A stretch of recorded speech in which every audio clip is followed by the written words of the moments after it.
Hey, welcome back to my channel. In this video we are going to learn types of organic reactions. There are four general types of organic reaction: addition reaction, elimination reaction, substitution reaction, and rearrangement reaction. We are going to see each of them through examples, but first let's take a look at some common functional groups. Here are some common functional groups, and it's indicated also the polarity pattern. As you can see, carbon has a delta positive, OH has a delta negative. It is called an alcohol when carbon is connected with an OH. Alkanes are symmetric. Alkyl halides, halides means for chlorine, bromine, iodine. So they are more electronegative than the carbon. That's why they take a delta negative. The same for amine, nitrite, ether, carbonyl group, that is important, delta positive to the carbon and delta negative to the oxygen. Carboxylic acid, chloride, aldehyde, ketone, and ester. And there are more, but these are the most common ones. We are going to study each of these groups through different videos. An important concept before I dive into the examples and explanation of each general group of reaction in organic chemistry is the concept of electrophile and nucleophile. By definition, electrophile is electron loving and nucleophile is nucleus loving. It's a general. This is considered as an electrophile and this is considered as a nucleophile. And the electrons move from the nucleophile to the electrophile to yield a product. But there are some rules related to the nucleophile and electrophile that are important to discuss by now and to have them in mind for the future reactions. Rule number 1. Electrons move from a nucleophilic source to an electrophilic sink. Electrons usually flow from these nucleophiles to the electrophile. We indicate the arrow with full head from the nucleophile to electrophile. Also, double bond serves as a nucleophile. Okay, electrons usually flow to these electrophiles. So from the nucleophile to this electrophile, from the nucleophile to this electrophile, and this halogen goes away.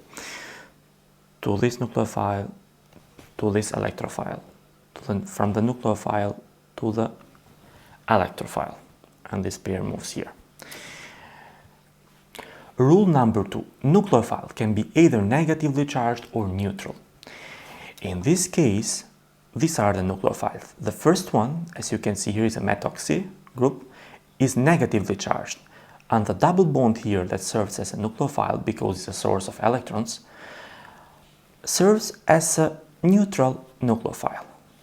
What is going to happen here? A pair from oxygen is going to attack the electrophilic side, that is the hydrogen, and this pair is going to move to the bromine, and the products are going to be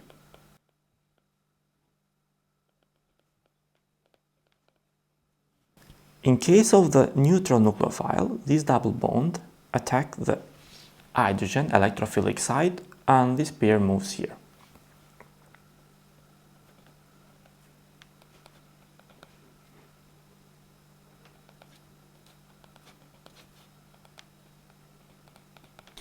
Rule number 3. The electrophile can be either positively charged or neutral.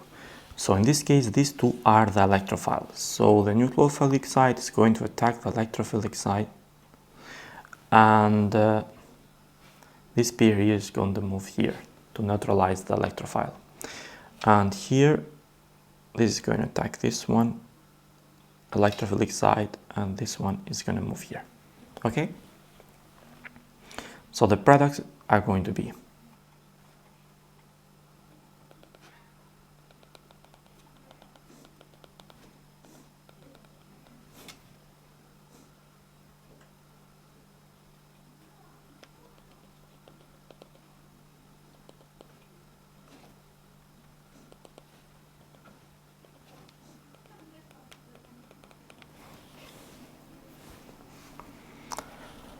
the last rule is rule number 4. The octet rule must be followed. What this means? When this nucleophile attack this electrophile here, in the same time this bromine must move away, because we cannot exceed the octet or 8 electrons in the second period of a periodic table. Okay?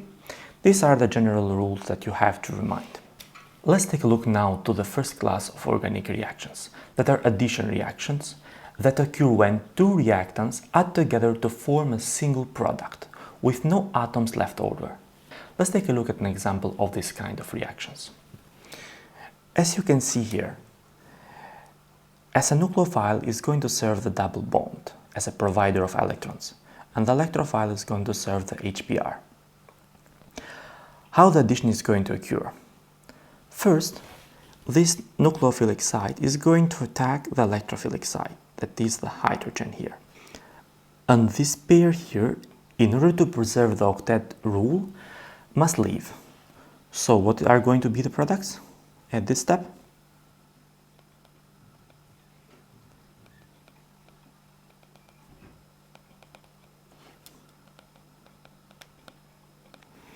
Now, the carbocation or the positively charged is going to remain to this carbon, because tertiary carbocations are more stable than secondary carbocations and more stable than primary carbocations. So the positive charge is going to remain to the tertiary carbon. Okay? But the reaction has not ended yet.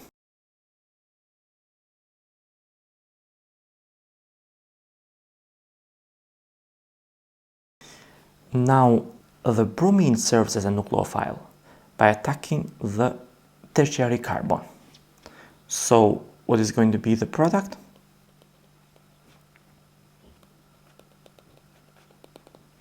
As you can see in this case, there is no product left over. That's why it's called addition reactions. We're going to see a lot of this in the future videos. Let's move now to the elimination reaction, that are in a sense the opposite of the addition reactions. They occur when a single reactant split into two products, often with the formation of a small molecule such as water or HBr. Let's take an example to this class of organic reactions. So as you can see here, this is an ethanol. This is going to react with water in acidic medium. I gave all the steps here because at this point it's early to discuss for this type of reactions, just to demonstrate the elimination reaction. So here we have to write the curved arrow to demonstrate the elimination reactions. As you can see here, in order to give this product here, this OH site here serves as a nucleophile and this serves as electrophile. So this is going to attack one hydrogen, and the pair here of electrons is going to move to the oxygen by giving water.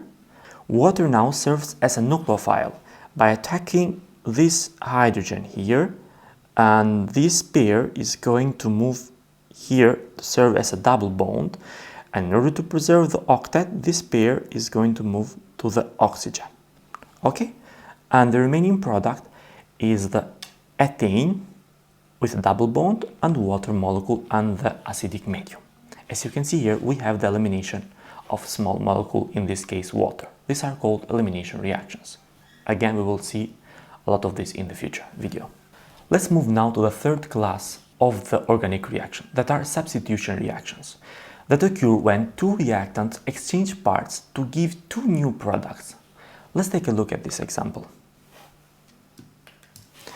As you can see here, this is going to serve as a nucleophile and is going to attack the carbon. And this is going to move away the chlorine in order to preserve the octet rule. So, what are the products? As you can see, you start from two reactants that exchange parts. That's why it's called substitution reactions. Let's move now to the rearrangement reactions that occur when a single reactant undergo reorganization of bonds and atoms to yield an isomeric product. Let's take a look at this example. It looks quite complex at this point, but don't worry, we are just going to assign the curved arrows. So again, this double bond is going to serve as a nucleophilic site to attack the H+ here. And we are going to have the formation of the carbocation. Again, the carbocation is going to be tertiary because it's more stable. And after that, according to this product that is here, this bond is going to move here to form a double bond and to stabilize the carbocation. And this hydrogen is going to move away as H+, because we are in an acidic medium that serves as a catalyst in this case. So it's the same product, isomeric product, but with the rearrangement of bonds, in this case movement of the double bond.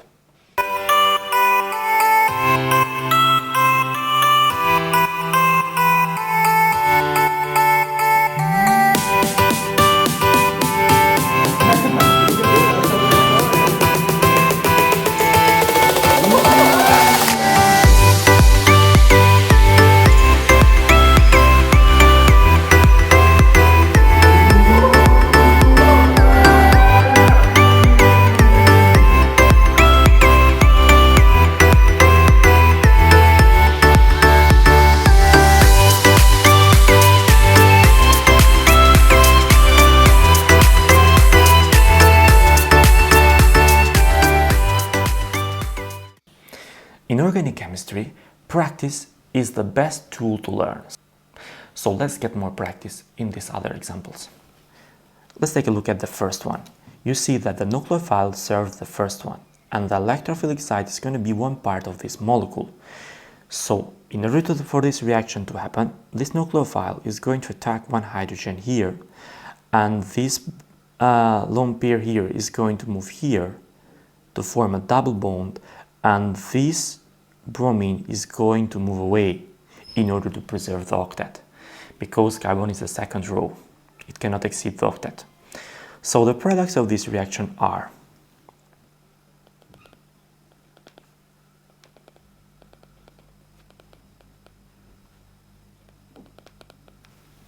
okay. Let's move to the second one that looks more complex. Now, how is going to happen the attack? The nucleophilic site here is going to attack the hydrogen, and this chlorine is going to move away as a chlorine minus. And we have a chlorine left here that is going to serve for a nucleophilic attack. But by seeing the product here, we see that we have an open of the cycle, and the attack has happened on this corner here, that there is a CH2 carbon. And this bond here has moved here in order to stabilize the positive charge. And what has happened? The cycle has opened, and we have this final product. Let's take a look at this last example. As you can see here, the attack is going to happen this. D is deuterium, a type of hydrogen that contains a neutron more than normal hydrogen. So this is going to attack this one, and this one is going to move here. And what is going to happen? Deuterium is attached here, we have a carbocation here. Since the last product is again the double bond rearranged here, we have to understand that this bond is going to move here, and the chlorine that was left over from the first step is going to make a nucleophilic attack to this hydrogen to form HCl. Okay? Thank you so much for watching, and see you in the next video. Peace.